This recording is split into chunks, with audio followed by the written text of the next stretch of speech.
Hello and welcome to my workshop. So we're getting back on the Ford COE Ratrod build. We have some work to do in the rear, still some finishing up on the chassis. We got to get the suspension actually in the rear, and I just add some couple details in the back there. We also have an interior for the cab to finish up. A lot of details to add on this and just kind of get the general finish and shape of this going. So anyway, let's get to that.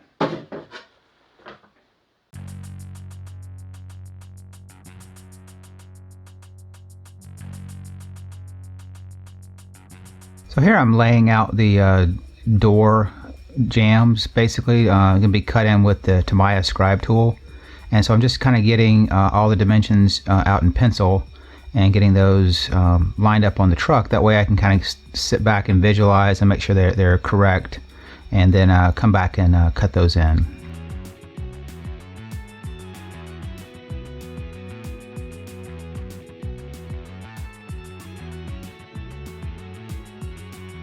So where possible, I try to use a straight edge when I have a nice line, and the TeknoAxe scribe tool works really well for that.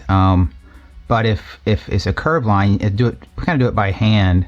And so instead of going straight on with the scribe tool, I use the edge of it to kind of just barely nick the plastic and get a small thin groove started, and then I can come back and widen that up a little bit.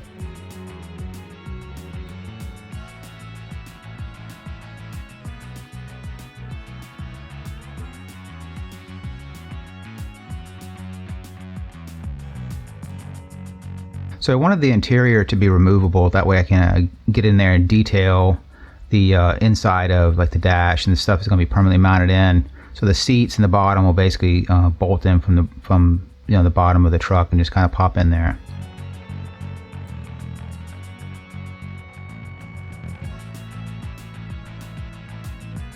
So in the front, I'll be able to use that natural lip that the nose creates to bolt through. In the back, I had to add in some thicker styrene to basically drill and tap into that styrene and then run a screw in.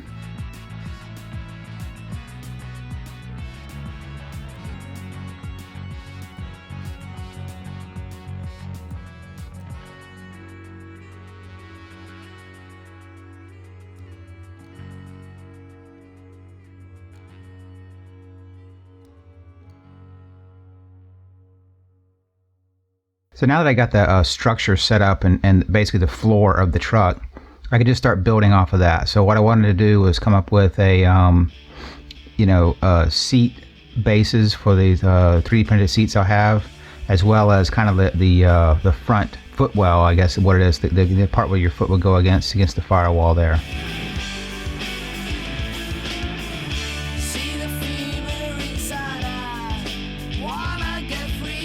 So these are 3D printed seats from Shapeways, and they're really nice seats. A little bit frustrated when purchasing them. I was looking for some that I like, but at a reasonable price, because Shapeways, everybody knows, it's just gone ridiculously expensive with their prices lately. So this particular seat was listed, and it had the number 2 after it. And it was very misleading. I think maybe it was a revision that was never taken out, but it's not 2 seats, it's 1 seat, and it wasn't stated in there, or at least wasn't clear. So something you got to pay attention to when you're getting those parts. Another nice steering wheel from Shapeways, and just kind of drilling a hole to get that thing mounted up. I got a pretty good ways along on the interior. Now this is a piece that will bolt in from the underside along the bottom and top here, or front, and just rest up against these pieces I put in. And so the idea is that this could be detail painted and then bolted in later. It just makes it a lot easier to get the details on the inside done. I still got to come back in and do some door cards, probably work on the transitions around the window, and do a vacuum mold for the dash that'll go into here. Probably a couple other little things, but in general not going to be too much going on in the interior. I'm going to do some decoration, and but that'll come later once I get the painting and weathering part of it. But I think I had a pretty good start. It's kind of this aviation looking seats, so they look pretty good, and just a nice little steering wheel, stick shift, and I think it's got a good start for interior.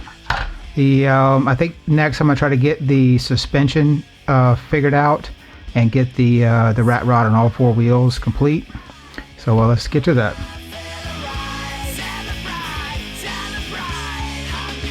So the rear suspension, everything was kind of just mocked up temporarily, just enough to kind of hold it in place, to give a general visual look of what that was going to be. But now we're basically trying to get this thing permanently mounted in here. So I have a conversion to go to a link setup in the rear instead of leaf springs, and it just bolts right into where the purchase for the leaves would normally go.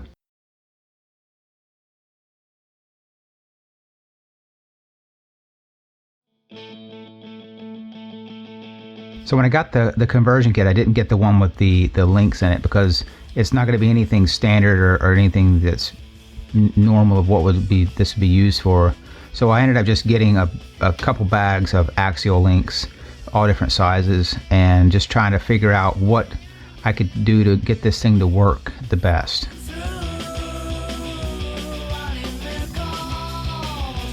So the goal here is to go with a triangulated 4-link. It's going to be really hard with that transmission and everything that close where it's currently set up, but in the end I'm trying to think this through. It's a very small travel on-road cars. I don't have to really worry too much about suspension. As long as it has something, it should be good enough.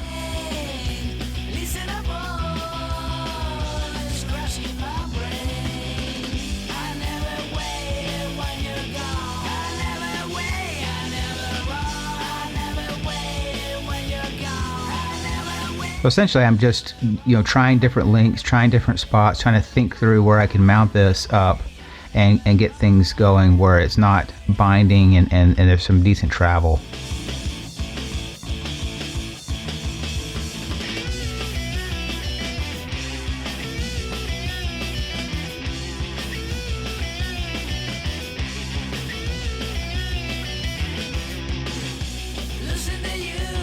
So the suspension in the front is a little different than some I've used before.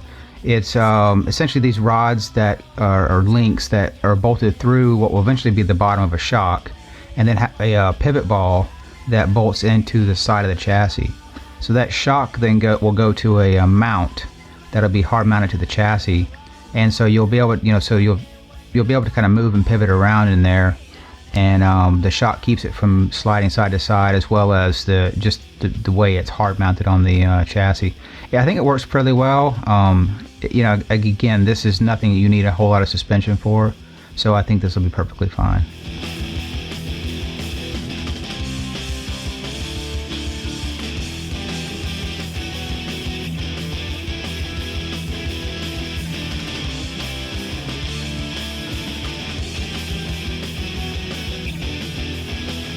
So I'm trying to use these standoffs to get the suspension properly mounted away, and so it just takes a couple tries to find just the right standoff, what will give you a good amount of distance away, not to bind, but not be so much that it puts any pressure on the links, pushing them out, or puts pressure pulling them in. So again, I decided to use some more Patera parts here that were left over. So I'm basically taking a piece of the chassis that I cut off from the rear and going to use that to make this removable front mount for the top of the shock.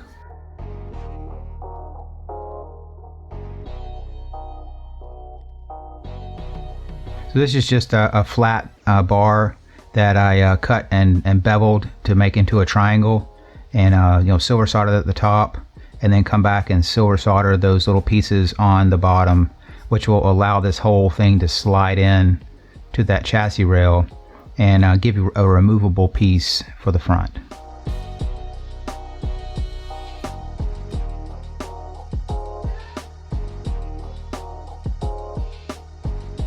The suspension is pretty well done front and back. Obviously missing some key components here, shocks front and rear. Still waiting on those to come in the mail. So, you know, I'm just making these little spacers out of some all thread and some just junky rod ends there. But, you know, it gets the general idea. Now, this is the maximum height of the shock.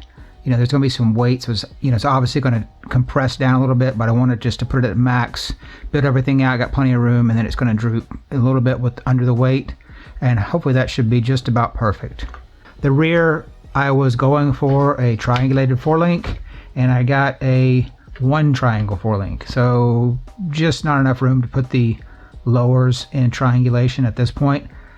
I may end up having to move this transmission and motor forward. If I can sneak this forward a little bit, I'm just gonna have to wait and see what the when I get the engine, because the, you know, the actual scale engine is going to sit right about in here, and so if I can get enough room to sneak it up underneath this edge right here for this motor, then I'd like to move this transmission and everything forward. So this just slips over the top. I have a couple little tabs so I can kind of indicate where it goes. Drops down with some Velcro. I still have to have some mounts for the front, but then this will drop down on the front, and something like that. I'll have to get things lined up and straight, but so far so good. Just going to continue on doing some things here and see what we can get to. So at this point I wasn't really happy with the rear, and I was really trying to get the transmission moved forward, but I didn't know how much I could move it forward. So essentially what I had to do was get this scale engine mounted up into the chassis, and then that would give it, you know, hard mounted in, and I'd have a target to shoot for, of possibly moving that transmission forward. So this is, again, just a piece of chassis that I cut, and what I did is I took a key stock and silver soldered it directly to each end, and then ground that key stock down at an angle, and then was able to then silver solder that into the underneath that chassis rail, which basically puts that at just a slight angle for mounting that engine.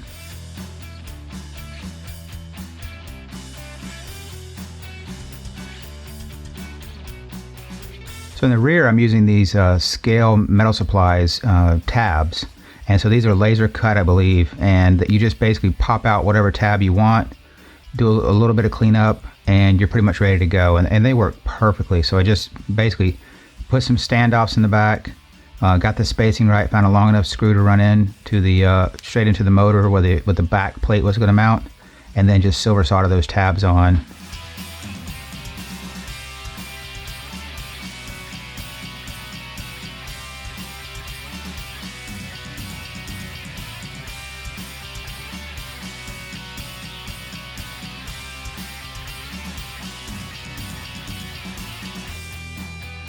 So I wanted to figure out a place to mount the battery, and so I had a couple different battery trays, and I got, you know, option of always making my own. But this is a battery tray from Pushrod 3D, and it just perfectly fit in between the rails. I had to do a little bit of trimming to go around some of the screws and stuff and the mounts, but in general it just perfectly fit in. So what I was able to do is trim that down, drill a couple holes, and just basically bolt it right into and it gives a really nice low spot to mount the battery, and that'll eventually sit up underneath the cab.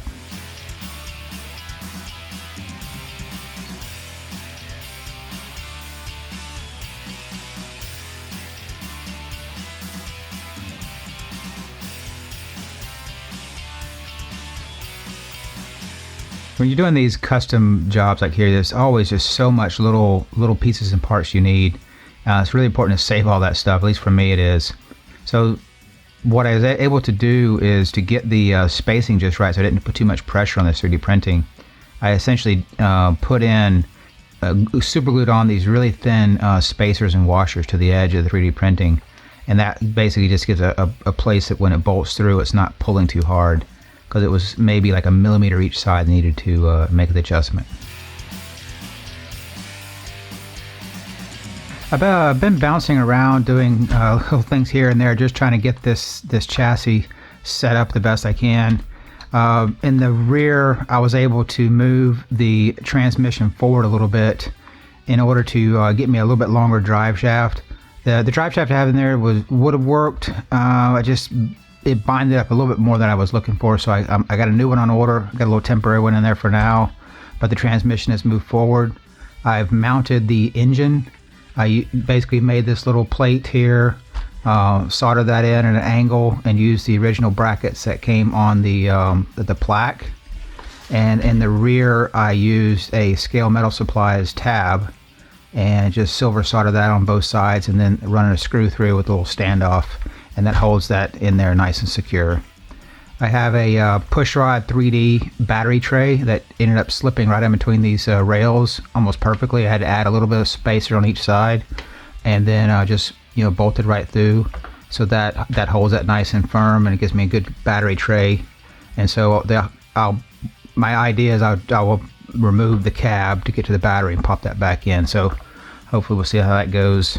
I still want to make a tray in the rear behind the tires to hold the electronics, and a bunch of other little things. There's a lot of stuff still coming in, like shocks. I still got to get the servo in the front, but making progress. So I think I'm going to get on the interior and get some of the dash parts made, door panels and things like that.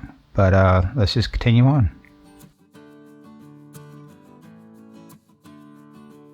So now that I got the chassis a little bit in better position, I can kind of go back to the cab and start working on that. So what I wanted to do was have a very nice transition on the inside when you're looking in, so you didn't see all the different transition pieces and joints I had to make. So I took a really thin piece of styrene and shaped that to basically go from the very bottom all the way up to the roof line.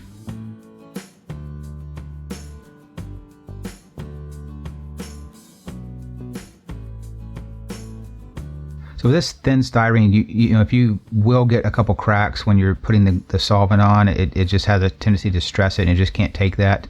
So there were a few places that were cracked, but I just kind of kept them pressed down and kept them so it made good contact. And then I come back later basically with some Tamiya filler and just kind of sand that down. You'll never see that stuff.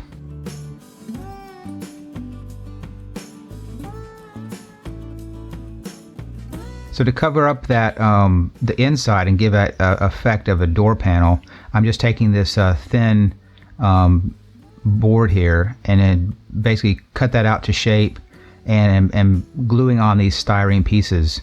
And so when you vacuum form over it, it'll give that exact look of the COE door.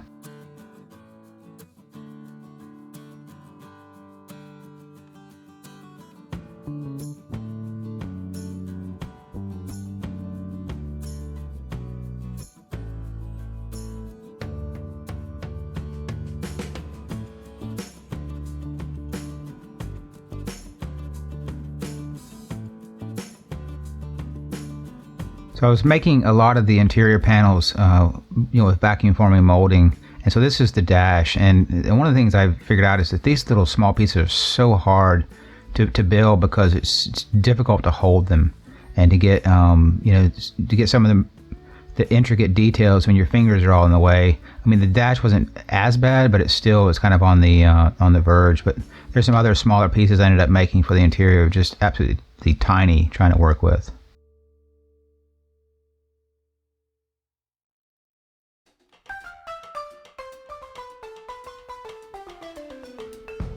I just made some marks along to kind of match up what the dash looks like, using different rotary tools.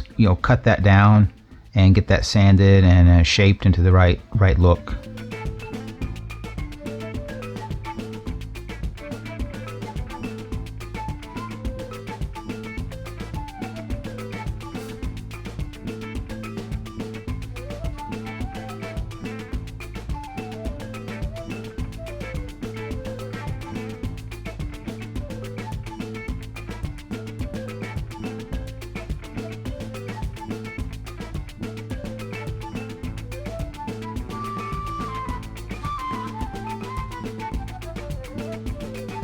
So here you can see all of the little small tiny pieces that I ended up making for the cab.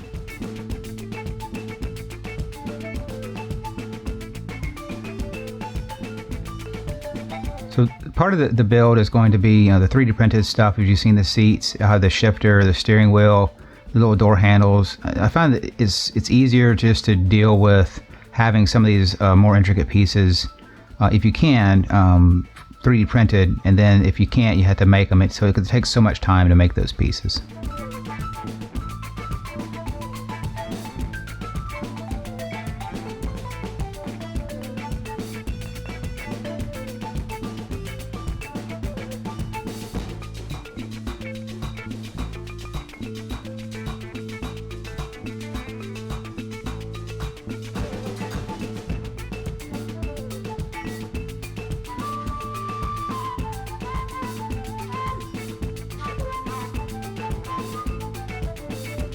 With all these curves and different angles and shapes, it really is difficult to get that thing just right. But if you take your time, work at it, then you can eventually get that thing to the point where it's starting to look pretty good with the body.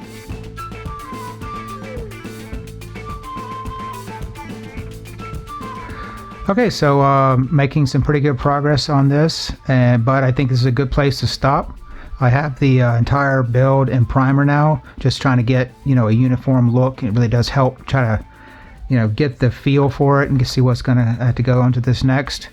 I still have some structural stuff, like in the rear. I have to get the this fender piece attached, and that's just making a bracket and then attaching it somehow. I was able to get the cab finished up. I got a lot of the details on the cab. I still have some more to go. The interior is pretty close to being complete. But just like everything, there's still more to add in there and get the painting. I'm not sure exactly what I'll do with being able to attach all these different hoses and stuff for the engine, but I want to do something around here. So a lot of stuff to do, but making really good progress. A lot of fun builds coming up soon. Looking forward to getting to some of those. But until then, we'll see you in the rocks.